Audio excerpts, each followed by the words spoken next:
పరిచర్యలోకి వ్యాపారం రాకూడదు. చెప్పరే స్తోత్రం.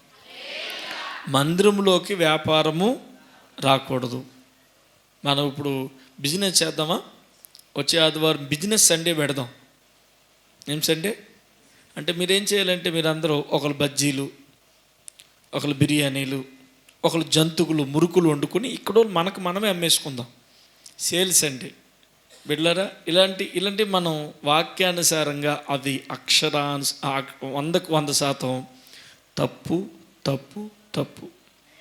పునరుద్ధరణ సండే ఉంది కానీ సేల్స్ సండేలు, బిజినెస్ సండేలు, బంగారపు సండే అంటే ఏంటో తెలుసా? ఆ ఒక్క సండే నీకు దేవుడు ప్రేరేపించకూడదు, డబ్బులు వేయకూడదు, కానీ ఎంతో కొంత బంగారం వేయాలి. గమనించిన బిడ్డలారా, బంగారపు సండేలు, సేల్స్ సండేలు కొత్త నిబంధన సంఘంలో లేవు. ఒక మనిషి విరిగి నలిగి నా హృదయంతో దేవుణ్ణి ఆరాధిస్తాడేమో అని చూస్తున్నాడు తప్ప ఈ బంగారు సండేలు, సేల్ సండేలు దేవుడికి ఇష్టమైనవి కాదు.